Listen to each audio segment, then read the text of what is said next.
के अमृत वचन। पुण्यात्माओं,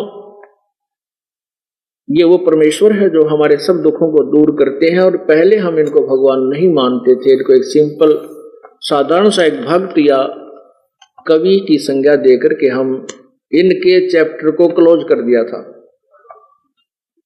और अब ये चैप्टर इतना विस्तृत है कि ये इसकी महिमा हम गा ही नहीं सकते। परमात्मा के ज्ञान से हमें कैसे जानकारी हुई, जैसे हम काल ने इस कैसे रोक रखे हैं इस जेल में, अपनी कारागार में। ये इतना गंदा स्थान समझो सतलोक की तुलना में। जैसे अपने भारतवर्ष के जो अपराधी व्यक्ति के लोग लुगाई होती थी, औरतें होती थी, उनको अंडोमान निकोबार काले पानी छोड़ आया करते थे और वहां पर कोई लॉ एंड ऑर्डर नहीं होता था। कोई कितना किसने सतावे, कितना दुख पड़े, ना कोई मकान ना कोई रहने का स्थान, तो वहां उनकी ब्रेन मट्टी हुआ करती थी और वापस नहीं आ सकते थे, क्योंकि वो इतनी समुद्र के बीच में टापू है, कोई विधि नहीं, कोई साधन नहीं था उनके पास वापस आने का। तो वहां भूखे रहो, कोई किसी ने कुटे छेते बुंडा अच्छा काम करे, चाहे उन्हें जान पे मारे, कितना तंग करो, वो बुरा हाल होता था। प्राकृतिक आपदाएं, रोग हो जाए, बीमारी हो जाए, कोई डॉक्टर वैद्य नहीं। तो हम उस सतलोक से यहाँ ऐसे गंदे लोक में आए हुए हैं, इस काल के लोक में, जैसे इंडोमान निकोबार में पहुंच जाते थे, वापस जाया ना जा, कोई विधि नहीं होती थी। तो अब परमात्मा ने हमें साधन दिया है, विधि बताई है कि तुम गलती करके दोषी होकर यहाँ आए हो, तुम अपने आप को सुधार लो, तुम्हें फिर वहीं ले चलता हूं जहाँ तुम सुखी रहते। तो यहाँ हम कैसे फंस गए, इस जेल को अपना घर मान लिया, जब ये पता है कि हम यहाँ रह नहीं सकते और ये हमारा स्थायी स्थान नहीं है। तो इस काल ने हमें क्यों कर बांध रखा है।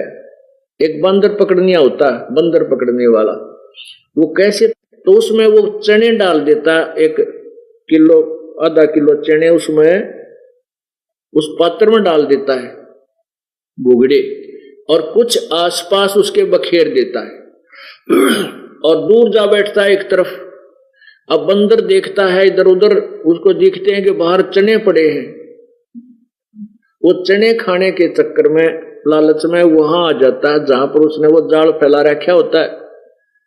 अब वो बंदर फिर उसमें झांक कर देखता है उस बीड़े मुंह के पात्र में, तो उसमें देखा तो घने चने पड़े, तो वो हाथ ने जबरदस्ती फंसा दिया उसमें और उसमें हाथ डालकर मुट्ठी भर लेता है, फिर भागने की सोचता है।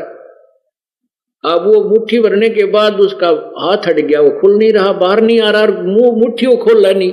इतनी अकल कोई ना कि तू मुट्ठी खोल दे, इस चना ने छोड़ दे, वो लालच छूटे नहीं उसका कति, उसके बस की बात नहीं कि वो मुट्ठी खोल दे, नहीं खोल सकता बंदर। अब वो उधर से मुट्ठी खोलता नहीं, हाथ उसका फंस गया है, चिल्लावे है, रोए है, टट्टी करे, पेशाब करे, वो मुट्ठी ना खोलता, वो खोल नहीं सकता। उस बंदर पकड़ने वाले को पता है उसकी बुद्धि का कि इसमें इतनी अकल से कोई ना कि मुट्ठी खोल दे। तो ऐसे ही एक बंदर पकड़ने वाले ने यो जादू अपना जंतर चला रखा था। एक भगवान आत्मा दयालु आ गया, उसको पता था कि बंदर पकड़ने वाला इसको फिर नाना नाच नचाएगा, कितना सासू का कतवा होगा, कितना टील पैर का दिखाओगा, यानी अपनी रोजी रोटी कमाने के लिए इस बंदर को ट्रेनिंग दे करके ये करेगा। उसने क्या किया, एक वो केले ले रहा था, वो एक केला उस बंदर के तरफ दिखा कर नो इतनी दूरी पर डाल दिया कि उसका मुश्किल से हाथ पहुंचे। अब बंदर ने वो रोना तो छोड़ दिया, वो केले पर ध्यान टेक गया उसका। अब जब केला उठाने की चेष्टा की तो वो मुट्ठी खुल गई, थोड़ी सी ढीली हो गई, वो चने खड़क दे ही नीचे गिर गए। अब उसने बंदर ने पूरे जोर से फिर वो केला उठाने की चेष्टा की, वो हाथ टेक लिया और लेकर केला भाग गया। तो परम गया, तो अपने को ये मोह ममता के चने दे रखे, थोड़े से आपके, या तेरी कोठी, या तेरी कार, या तेरी बेटी, या तेरा बेटा है, या तेरी जमीन, या मुट्ठी भर रहे हम आप पर, फिर रो हाय मर गए, हाय दुखी हो गए, हाय हमें ये कष्ट हो रहा है, हमारी जन्म मृत्यु क्यों ना छूटती। परमात्मा दयालु हैं, उन्होंने ये राम नाम का सत्संग का केला गिर दिया तुम्हारे आगे। एक बार मुट्ठी छूटने लगी थारी, थोड़े बहुत समय आपको परमात्मा का यू केला खाने को मिल जाएगा और इस ले को केले को भाग जाएंगे अपना सतलोक में। फिर इसके छोड़ जाएंगे चने को यहीं पर। बोलो सतगुरुदेव की जय।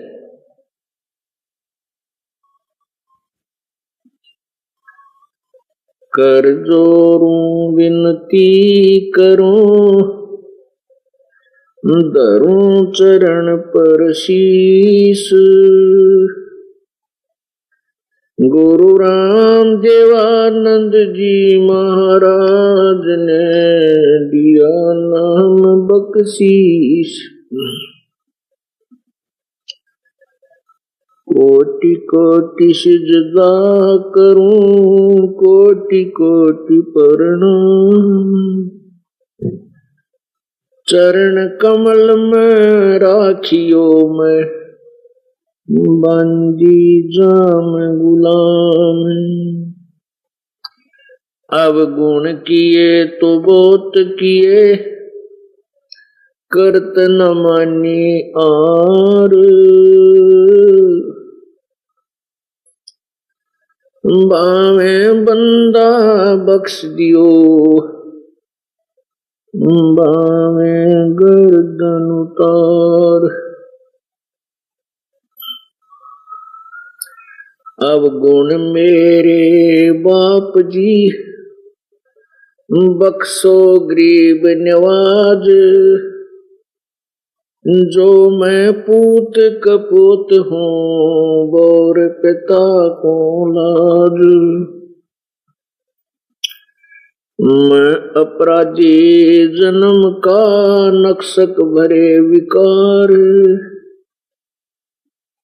तुम दाता दुखी बंजना, मेरी करो संभार।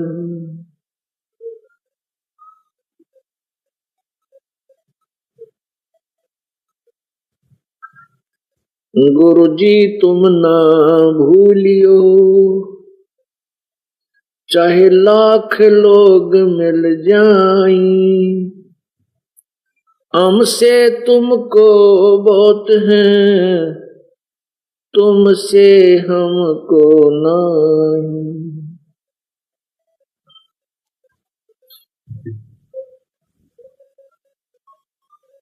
बंदे तो कर बंदगी, जे चावे दीदार। अवसर मानुष जन्म का, मिले न बारंबार। मानुष जन्म दुर्लभ है, भाई मिले न बारंबार। तरवर से पत्ता टूट गिरे वो, बोहर न लगता डार।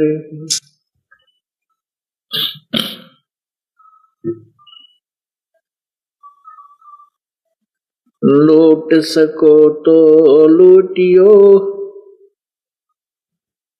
राम नाम की लूटे।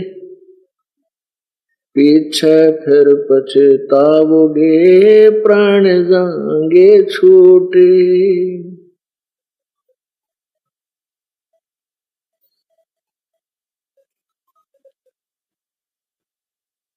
कभी रतन जड़ाऊ मंदिर है, लख योजन स्थान। साकिट सगाना बैठियो, चाहे हो इंद्र समान।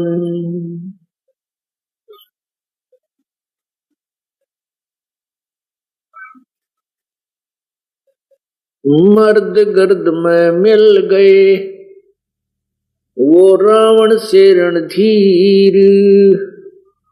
कंस के सी चाणूर से, हिरणाकुश बलबीर।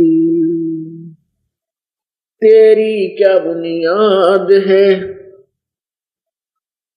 जीव जन्म धर लेत।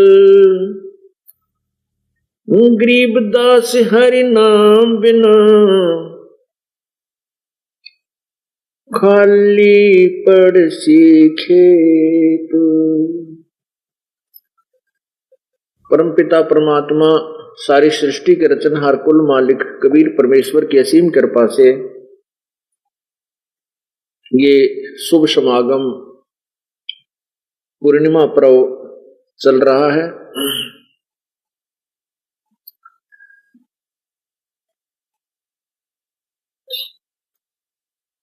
परमात्मा की असीम कृपा से ही पुण्यात्माएं सत्संग का लाभ उठा सकते हैं। जिन पुण्यात्माओं को रह रहकर परमेश्वर के चरणों में आने का सुअवसर प्राप्त हो रहा है, उनके ऊपर परमात्मा विशेष प्रसन्न है।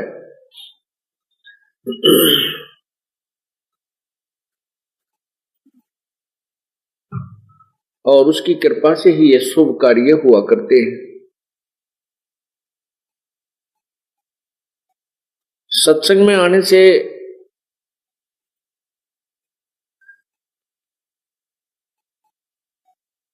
इस प्राणी को ये ज्ञान होता है कि हम कौन हैं, कहां से आए थे और हम ये जन्म और मृत्यु को बार बार प्राप्त हो रहे हैं, इसका उद्देश्य क्या है।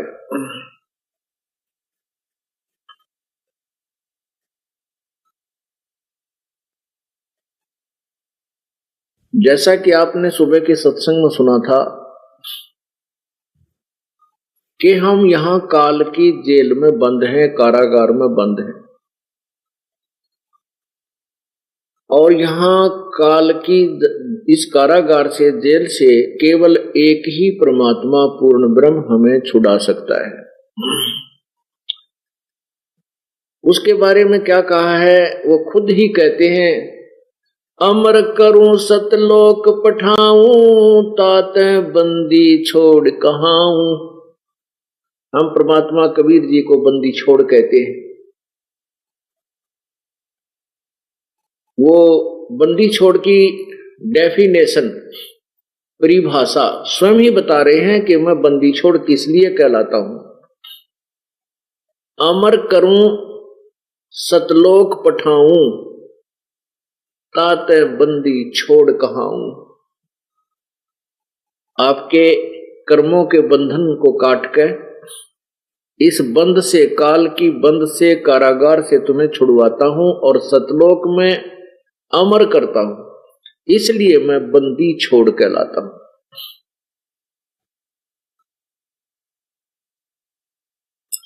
इसके अतिरिक्त कौन कौन कैसे कैसे भ्रम भटक रहे हैं उसके विषय में बता रहे हैं। पार किने ना पाए संतो, पार किने ना पाए, पार किने न पाए संतो, पार किने न पाए। युग 36 रीत न जानी, ये ब्रह्मा कमल भुलाए संतो, पार किने न पाए। 4 अंड ब्रह्मांड रचाने, कूरम धौल धराए, कच्छ मच्छ शेषा नारायण, सैंस मुखी पद गाए।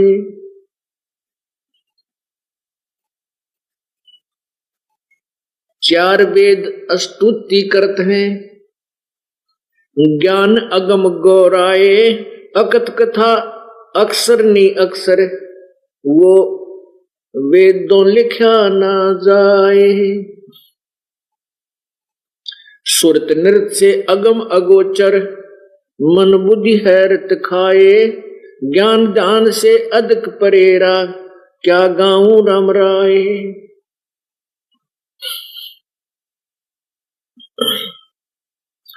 नारद मुनि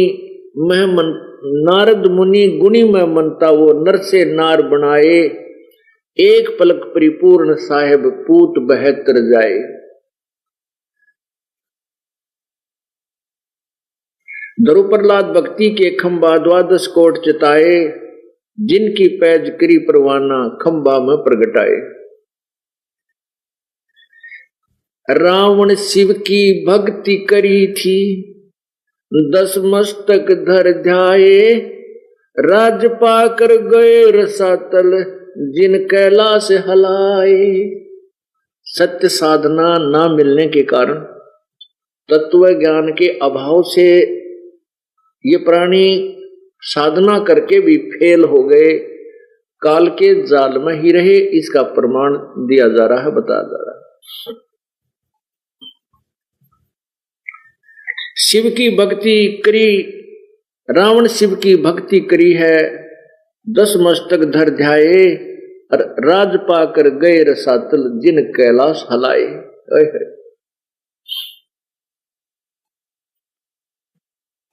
बलि को यज्ञ मेघ पुराजी, 52 द्वारे आए, 3 लोग त्रिपेंड करिए, जिन ऐसे चरण बढ़ाए। पंच बरतारी की पत राखी, सीता कलंक लगाए, अंत चीर चिंतामणि साहेब, चिंतामणि की ने शोभा कही ना जाए।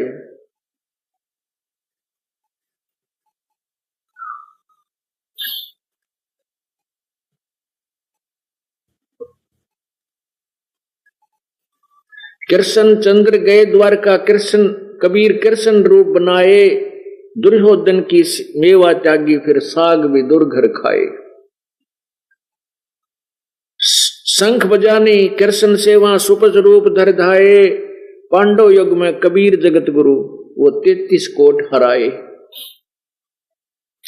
बाजा शंख स्वर्ग में सुनिया, अनहद नाद बजाए, तैमूर लंक की एक रोटी, रुचि रुचि भोग लगाए, सदना जात कसाई, उदरे पारासर ध्यान डिगाए।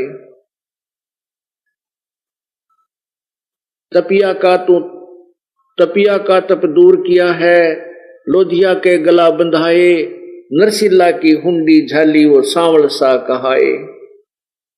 नाम देव की छान छिवाई, देवल फेर दिखाए, पातशाह को परचा लेना, बच्चा गूंजवाए, दामन गिर पीर तुम आगे, महलों अगन लगाए। कबीर की गति कोई न जाने, वो केसो नाम धराए, 9 लाख बोडी काशी आई, आप कबीर भर ल्याए। अति सार चले साधु के, फिर सिकलात उठाए, पीपा परचय साहेब भेंटे, चंदोवा दिया बुझाए, भवन गमन सुन में किन्या, घोड़े दाग दगाए। दास गरीब अगम अनुरागी, पद मिल पद समाये।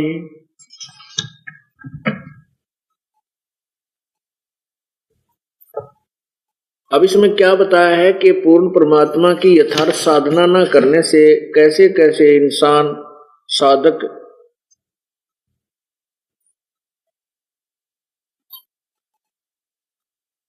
अपनी क्रियाओं को करके और व्यर्थ रहे। इसलिए क्या बताते हैं,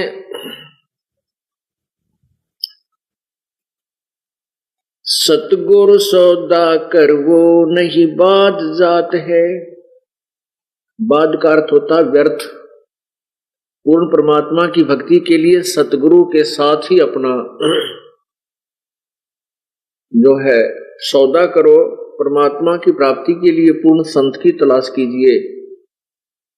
उसके विषय में बता रहे हैं, जिन तेरा पिंड प्राण बनाया, उस साहिब से डरवो, अजपा जाप जपो मन बोरे, जम किंकर से लड़वो हो। सुख दे कूचो राशि, भुगती बिना पजावे खरवो, तेरी क्या बुनियाद पुरानी, तू पेंडा पंथ पकड़वो हो। नर से नार किए नारद मुनि, अवगत बाजी गर्वो, शिव की संख कल्पना मिट्टी, भस्मा गिर लिया छरवो हो। अंत चीर चिंतामणि किन्ने, द्रौपदी पीतांबर वो, दुशासन का मान मुआ है, उद्बुद देख लहर वो। अजामेल गण का कैला रह गई, अयोध्या तरवो, वाल्मीकि का शंख बजाया, जहां 12 कोट विपर्वो हो। केसो नाम कबीर के आए, 9 लाख बोडी भरवो, काशी धाम कबीर कल्पना गई, विपर सब टरवो हो। गगन मंडल के मध्य महल है, जहां मूरत अजर अमर वो, दास गरीब कबीर साहेब, मिले परम पदी हर वो।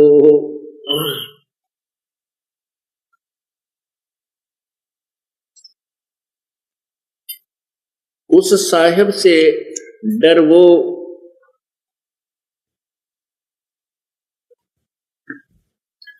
जिन तेरा पिंड प्राण बनाया उस साहिब से डरवो,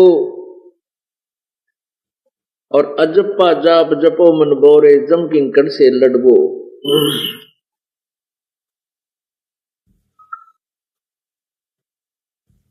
सुख दे को 84 भुगती, बना पजावे खरवो, और तेरी क्या बुनियाद प्राणी, तू पंडा पंथ पकड़वो।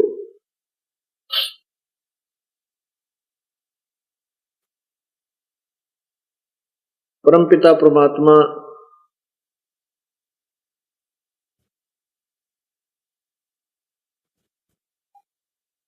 आत्म कल्याण का मार्ग बता रहे हैं,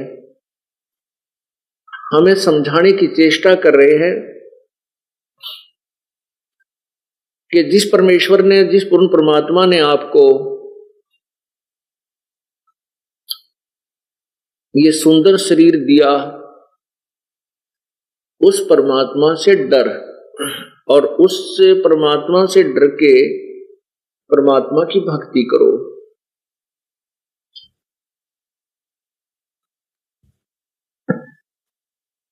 और परमात्मा की भक्ति ना करने से कितने कष्ट आते हैं कि सुखदेव ने 84 भुगती, 84 लाख योनियों का कष्ट सुखदेव जैसे ऋषि ने भी उठाया। सुखदेव ने 84 भुगती, बना पजावे खरवो, खर माने गधा, और तेरी क्या बुनियाद प्राणी, तो पेंडा पंथ पकड़वो। नर से नार किए नारद मुनि, अवगत बाजी गर्वो, शिव की संख कल्पना मेटी, भस्मा गिर लिया छरवो। अंत चीर चिंतामणि किन, द्रौपदी पीतांबर वो, और दुशासन का मान मुआ है, उद्बुद्ध देख लहर वो। अब पुण्यात्माओं को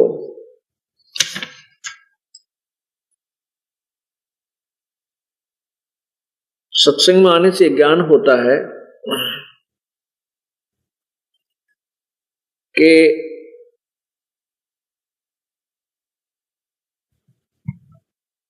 कौन से कर्म हमने करने चाहिए और कौन से ना करने चाहिए।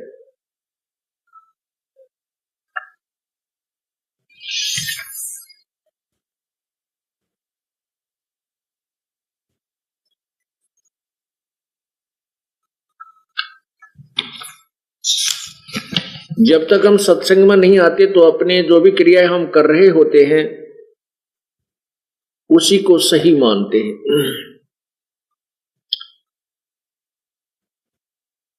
अब ये तत्व ज्ञान का विद्यालय है और आपको इस विद्यालय में प्रवेश प्राप्त हो चुका है। इसको अब अच्छी तरह समझना है, ग्रहण करना है। ये तत्व ज्ञान जिसमें आप ग्रहण कर लोगे, आपके हृदय में समा जाएगा, फिर आप भक्त बनोगे, फिर आप सच्चे श्रद्धालु बन जाओगे, फिर आप किसी के डिगाए नहीं डिग सकते।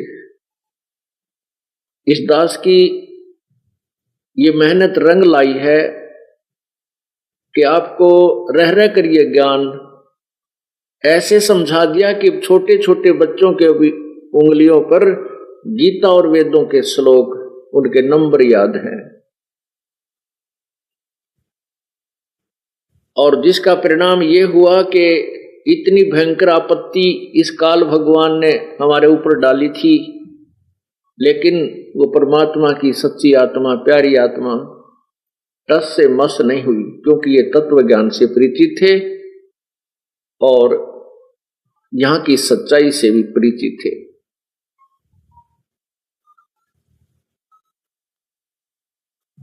अब जैसे हम भक्ति भी करते हैं और उस भक्ति से कोई लाभ होना नहीं, उसके करने का कोई फायदा नहीं, नो यूज एट ऑल, उसका कोई फायदा नहीं, किसी कीमत पर भी उसका कोई लाभ नहीं। चाहे कितनी ही श्रद्धा, कितनी ही कुर्बानी कर ले। क्या बताते हैं, रावण शिव की भक्ति करी थी और 10 मस्तक धर ध्याए, राज पाकर गए रसातल, जिन कैलाश हलाए। कि साधना भी की और वो भी यूजलेस, उसके करने का कोई फायदा नहीं। गीता जी अध्याय नंबर 16 श्लोक 23 में कहा है कि शास्त्र विधि को त्याग कर जो मनमानी पूजाएं करते हैं, मनमाना आचरण करते हैं, उनको कोई लाभ नहीं होता, ना उनकी गति होती है और न ही उनको कोई सुख होता है, ना कार्य सिद्ध होता है, ना उनको सिद्धि प्राप्त होती है।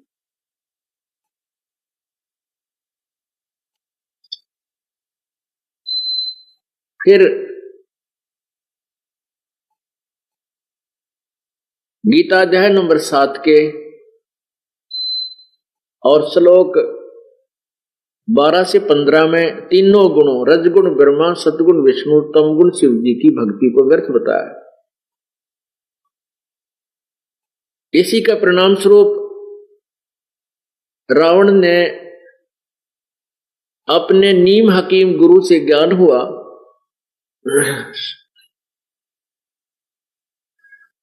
कि शिव ही पूजा के योग्य है और शिव ही सर्वशक्तिमान है, शिव की पूजा से ही मोक्ष होता है। उस श्रद्धालु ने, रावण ने परमात्मा प्राप्ति के लिए जैसा भी उसको ज्ञान हुआ था, उस उद्देश्य से भगवान शिव जी तमोगुण की उपासना की, ऐसी उपासना की कि 10 बार अपने गर्दन काट के यहां से ऐसे अपनी तलवार से ही ऐसे काट के इतने हिस्से को और शिव जी के चरणों में चढ़ा दिया, और भगवान शिव ने वो 10 वापस भी दे दिए उसके, और फिर भी मोक्ष नहीं हुआ। यदि उन श्रद्धालुओं को ये तत्व ज्ञान प्राप्त हो जाता तो ये डरे नहीं ढोते, लंका को सोने की बनाने में नहीं लगा रहता रावण, और ना ही ये कुक्रम करता कि सीता जी को का अपहरण भी नहीं करता। इसी के उपलक्ष्य में क्या बताते हैं, संतो चक्र दहे दुर्वासा, जैसे बिजली कांसा।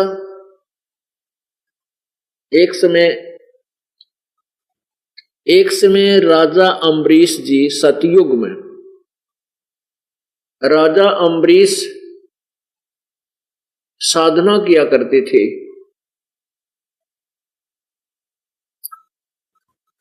और वो भगवान विष्णु के उपासक थे। जैसा भी उनके गुरुदेव ने बताया था, उस आधार से वो भगवान विष्णु की साधना कर रहे थे। एक दिन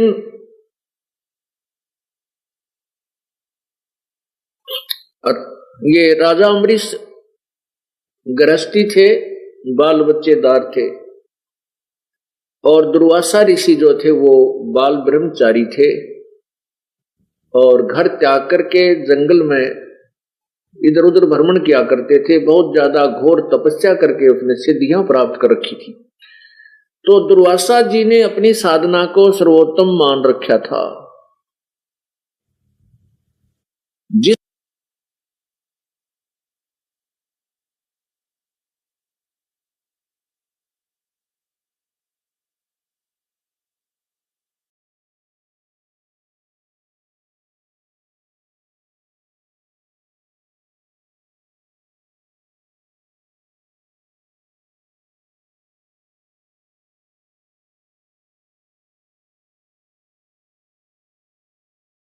जिस कारण से वो अन्य को वही साधना करने के लिए प्रेरित करता था, नहीं मानते थे तो उनको सजा देता था। एक दिन राजा अम्बरीश अपनी साधना कर रहा था, और उस दिन एकादशी का व्रत था। राजा अम्बरीश व्रत नहीं रखता था, अपने अंजल के ऊपर संयम रखता था। वो क्या करता था, जैसे प्रथमा को अगर उसने 10 रोटी खानी है, जो प्रथम तिथि होती है जब महीना स्टार्ट होता है, उस दिन यदि वो एक दिन में 11 रोटी खाता है या 10 खाता है, तो द्वितीय को वो 9 खाता था, तृतीया को वो 8 खाता था। ऐसे एक रोटी कम करता करता और एकादशी के दिन वो कुछ नहीं खाता था। अब वो व्रत वैसे तो भक्ति मार्ग में ऐसा नहीं है, लेकिन उसने अपनी सूझबूझ से, जैसे गुरुजी ने बताया, वो कर रहा था और साथ में विष्णु जी की साधना भी करता था। एक दिन दुर्वासा जी राजा अम्बरीश के दरबार में पहुंच गए और उस दिन एकादशी वाला दिन था और राजा ने उस दिन आहार नहीं करना था। दुर्वासा जी वहां पहुंचे तो राजा ने दुर्वासा जी के लिए भोजन की प्रार्थना की कि आहार, आपका भोजन तैयार है। दुर्वासा जी ने कहा मैं खाना खा के आता हूं ना, वो स्नान करके आता हूं, बाद में भोग लगाऊंगा, बाद में आहार करूंगा। उनको स्नान करने में, गंगा दरिया पर गए, स्नान करने में देरी लगी और उधर से जो उनके गुरुजी थे अम्बरीश जी के, उन्होंने कहा कि एकादशी का जो समय है, तिथि है, वो उसका समय समाप्त होने वाला है, दोपहर का बाद हो गया है, आप अपना कुछ जलपान कर लीजिए। या जलपान का उस दिन था कि वो केवल आचमन करता था, जल का जल ग्रहण करता था, उसी को आहार मानता था, कुछ ऐसा पौराणिक कथा है। तो उसने अपना वो आहार कर लिया उस गुरुदेव के कहने से। उधर से दुर्वासा जी आए तो उसने पूछा कि आहार करने लगे दुर्वासा जी, तो राजा ऋषि से कहा कि आप भी, अम्बरीश से कहा कि आप भी ग्रहण कीजिए। तो अम्बरीश ने कहा कि मैंने तो अपना जो आहार था वो करना था, कर चुका हूं। इस बात पर दुर्वासा नाराज हो गया कि तूने मेरा अपमान कर दिया और मेरे से पहले खाना कैसे खा लिया तूने, एक संत के से पहले खाना कैसे खा लिया। नाराज हो गया।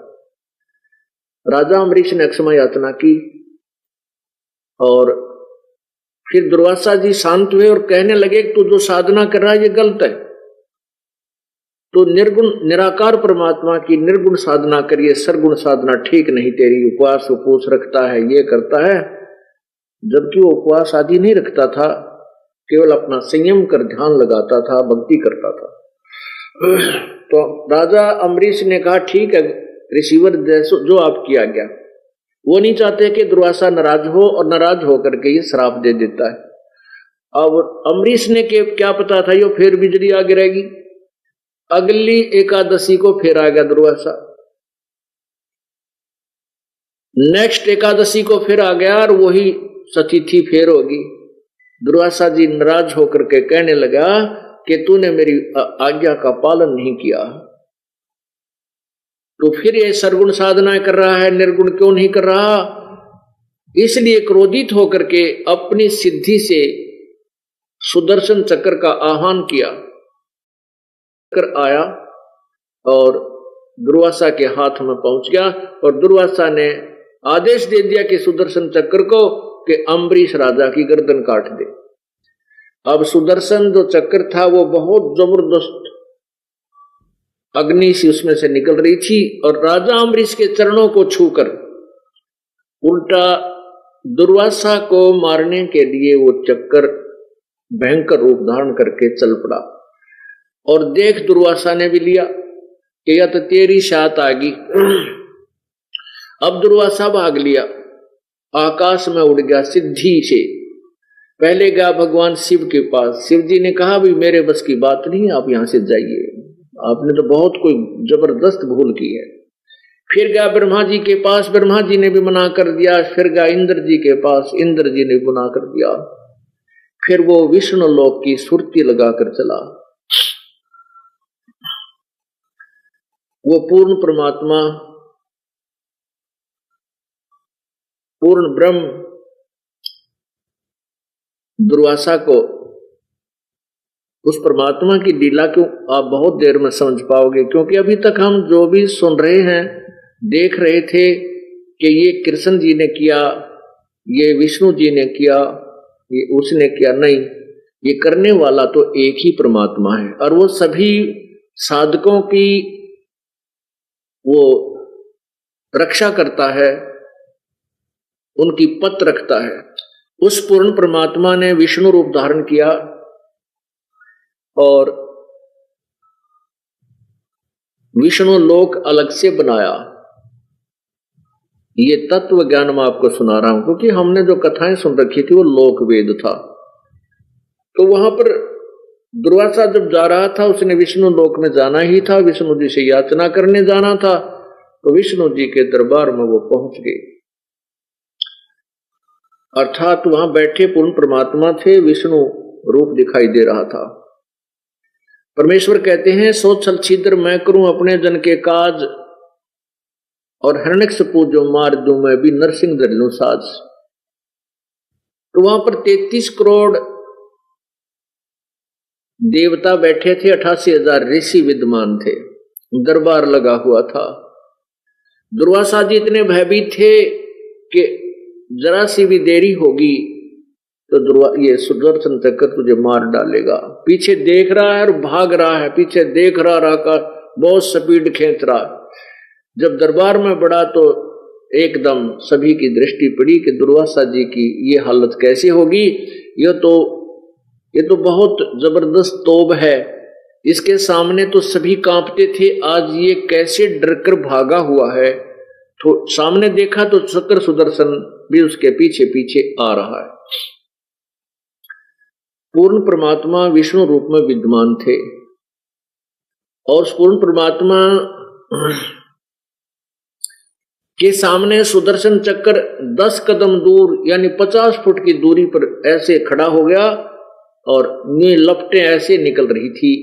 और दुर्वासा जी एक बार सुदर्शन चक्र को देख रहा था, दूसरी ओर विष्णु रूप में विराजमान परमात्मा को बंदगी कर रहा था, प्रार्थना कर रहा था कि मुझे बख्श दो।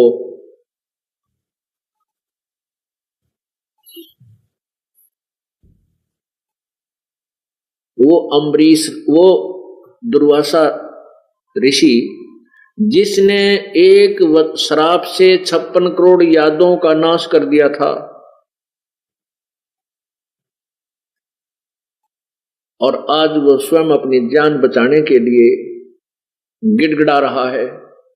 तब भगवान ने कहा, उस पूर्ण परमात्मा ने कहा कि ऋषि जी आपने क्या गुस्ताखी की है, सुदर्शन चक्र आपके ऊपर इतना उग्र रूप कैसे धारण कर रहा है, कैसे उग्र हुआ।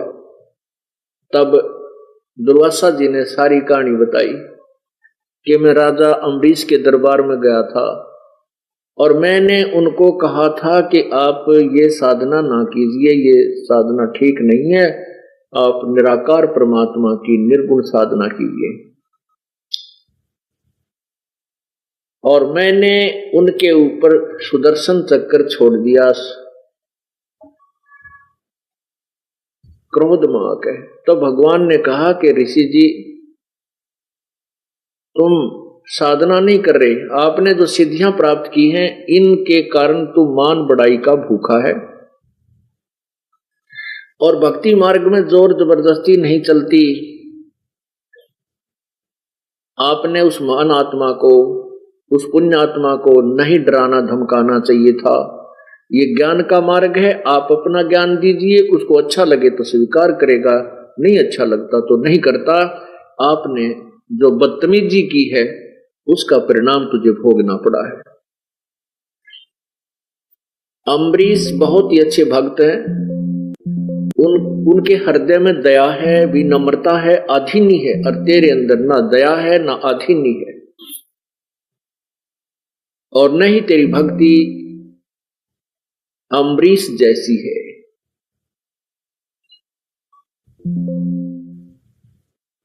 तो फिर क्या कहा कि आप वापस जाइए, राजा अम्बरीश के चरणों में शीश रगड़िए और वो कृपा करेंगे तो तेरी जान बचेगी, अन्यथा नहीं। अब मरता क्या नहीं करता है वो दुर्वासा जी भगवान का आदेश पा करके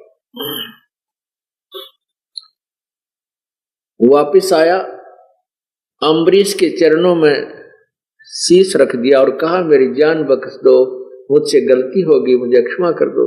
फिर भी वो महान आत्मा राजा अम्बरीश कहने लगा, हे रिसीवर मैंने कुछ नहीं किया, मैं तो आपका दास हूं, आपका किया हुआ ही आपको मिला है। और कहने लगे कि ये भक्ति का मार्ग है, इसमें आंडीपना नहीं चला है, इसमें आधीनी चलेगी। आप अभिमान में बहुत चूर हो गए थे, परमात्मा ने तेरे इस अभिमान का नाश करने के लिए ये सब लीला की है। तो पुण्यात्मा अब विचार करना हम कहां ले जाना चाहते हैं इस पूरी कहानी को, अब आगे बताएंगे। पहले ये वाणी सुनाते हैं। संतो चक्र दहे दुर्वासा, जैसे बीजल कासा, अम्बरीक के द्वारे आए किया ज्ञान प्रकाशा, चक्र सुदर्शन चोट चलाई भई ऋषियन को त्रासा, तीन लोक में विचरत डोले मिटा न मन का सांसा, ऐसे ऋषि दिल बेदुन लागी जो जल दहा जीवासा, काल स्वरूप कलंदर देवा 56 कोट किए नासा, जादो वंश अनसनी राख्या जो जल बीच पतासा, अम्बरीक राजा राजधानी घोरे व्रत उपासा, जा पर चक्र चोट नहीं चाले पद में लिया निवासा, पूर्ण ब्रह्म कचैड़ी पहुंचे सुना दिग्विजरासा, मति के हीन दीन हो चालो तुम ऋषियन मान पियासा, 33 कोट जहां बैठे वहां 88 हास्या, अम्बरीश के द्वारे जाओ कर बंधन कर दासा,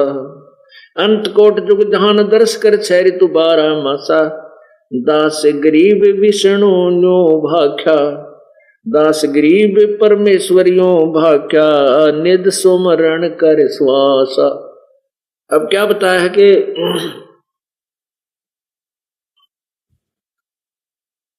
पूर्ण ब्रह्म कचैड़ी पहुंचे,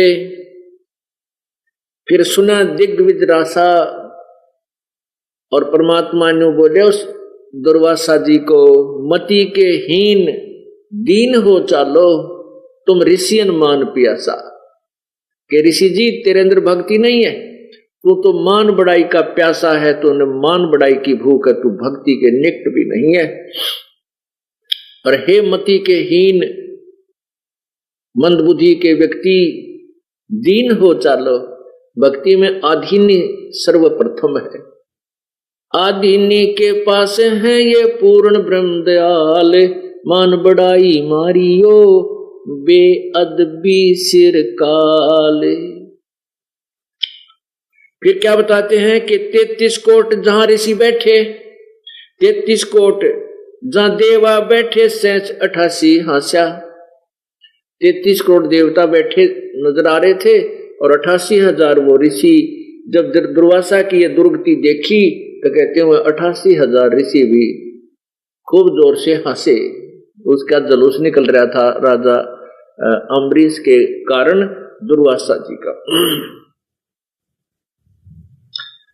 अम्बरीश के द्वारे जाओ कर बंधन कर दासा, राजा अम्बरीश के द्वारा जाके उसको हाथ जोड़कर आधीनी के से याचना कर, तब तेरी जान बख्शेगा।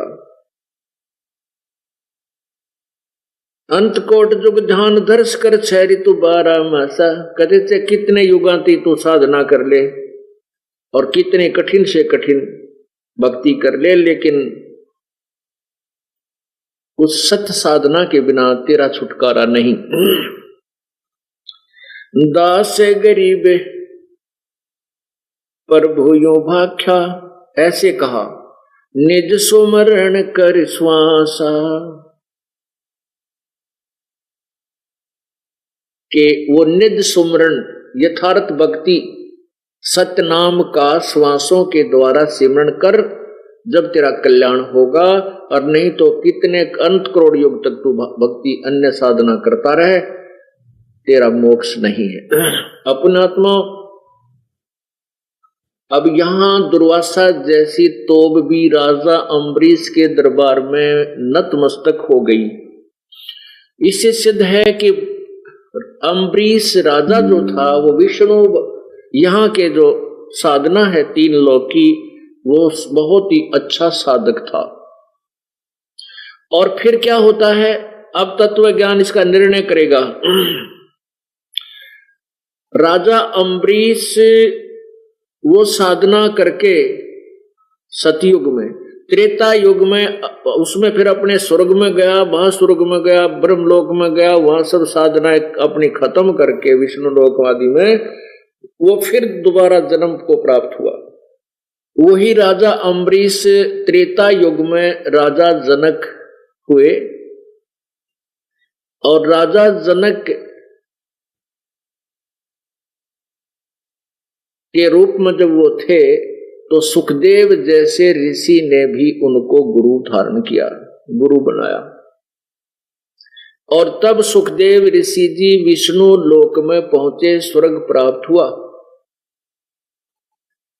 अब इस काल का कैसा भयंकर जाल है।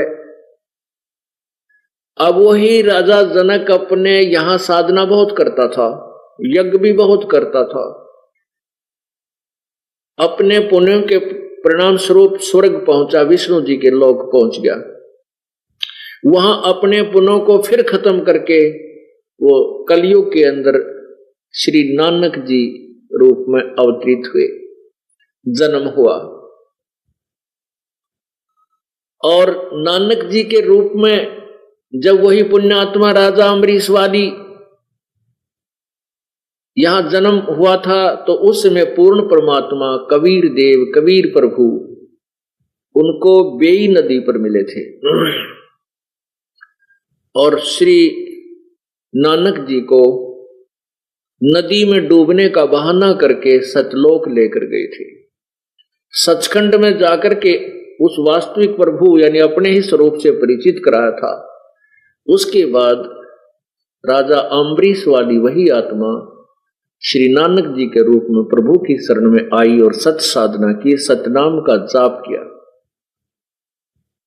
तब उनका छुटकारा हुआ। अब देखना, पुण्यात्मा जो साधना हम करते हैं वो साधना वही होनी चाहिए जिससे हमारा मोक्ष हो। अन्यथा जैसा आप कर्म कर रहे हो वैसा फल तो मिले ही मिलेगा, लेकिन उसका कोई लाभ नहीं। जैसे कोटि जन्म तोय भर मत होगे, कुछ ना हाथ लग्या रे, कुकर सुकर खरबया बोरे, कौआ हंस बुगारे। कोटि जन्म तू राजा की, ना मिटी न मन की आशा, भिक्षुक होकर दर दर घूम लिया, ये मिला न निर्गुण रासा। इंद्र कुबेर ईश की पदवी, ब्रह्मा वरुण धर्म राया, विष्णुनाथ के लोक को जाके फिर भी उल्टा आया।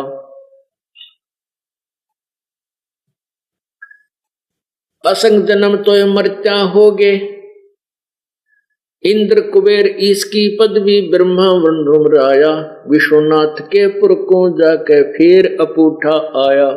असंग जन्म तो मरत्या होगे, जीवित क्यों न मरे रे, द्वादश कोट मधुमल महद मत बोरे, बहुर न दे धर रे। दो जग भी सभी ते देखे, राजपाट के रसिया, तीन लोक से तरपत नाही, ये मन भोगी खसिया।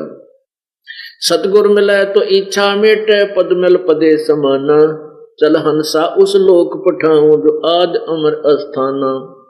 चार मुक्ति जहां चंपी करती, चार मुक्ति जहां चंपी करती, माया होरी दासी, दास गरीब अभय पद पर से, वो मिले राम अविनाशी। अब देखो राजा अम्बरीश जैसी पुण्यात्मा कितनी अच्छी साधना करते थे और बहुत ही नेक आत्मा थे। राजा होते हुए भी और परमात्मा की भक्ति में बहुत ज्यादा ध्यान था, बहुत पुण्य किए, यज्ञ की, उसका परिणाम मिला, अच्छा जन्म भी मिला, ऊपर अच्छे लोकों में भी रहे। फिर राजा जनक बने। राजा जनक अर्थात राजा भी हुए, भक्ति भी करते रहे, फिर स्वर्ग गए। स्वर्ग में अपने पुण्यों को क्षीण करके वो फिर क्या बने? एक सिंपल मैन, एक साधारण व्यक्ति का जन्म हुआ, श्री नानक जी। लेकिन उस समय वो जो यज्ञों का जो पुण्य था, जो साधना उन्होंने की हुई थी, वो अक्षीण हो चुका था। पहले हजारों की संख्या में, लाखों की संख्या में नौकर होते थे, सैनिक होते थे। राजा अम्बरीश वाली आत्मा अर्थात राजा जनक वाली आत्मा के साथ, गुरु नानक जी वाली आत्मा के साथ। अब पुण्यों के अक्षीण हो जाने के बाद श्री नानक जी स्वयं नौकर लगते हैं एक नवाब के मोदी खाने के अंदर।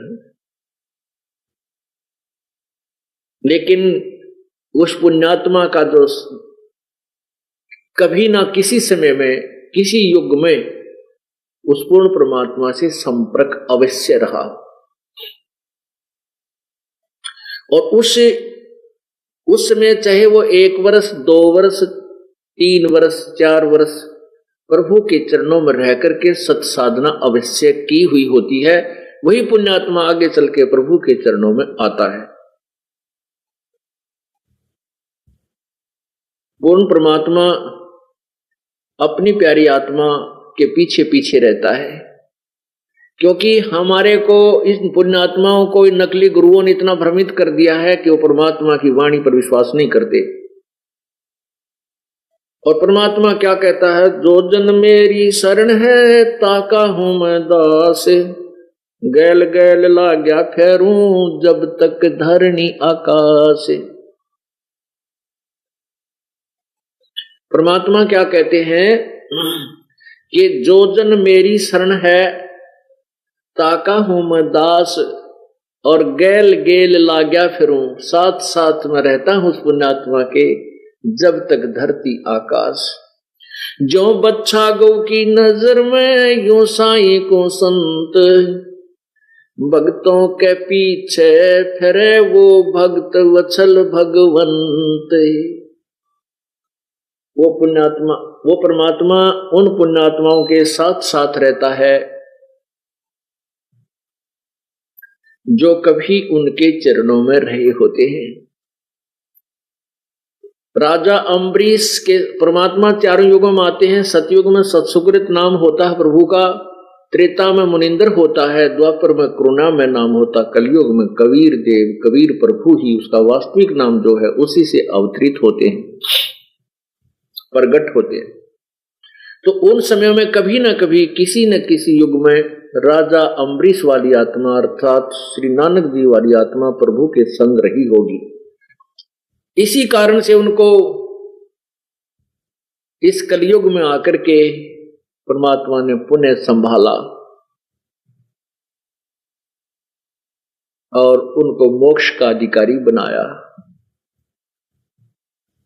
अब देख लो पुण्यात्माओं, जो आप अन्य साधना करते हो किसी भगवान की, विष्णु की, शिव जी की, या निराकार भगवान मान का ब्रह्म की, ये मोक्षदायक नहीं है, जन्म मृत्यु का झंझट बनाया रहेगा आपको। तो इनको करो चाहे ना करो, ये तत्व ज्ञान के बाद ये करने को आपका दिल करेगा ही नहीं। क्यों नहीं करेगा? कहते कोट जन्म तन ब्रह्मत हो गए, कुछ ना हाथ लग गया रे।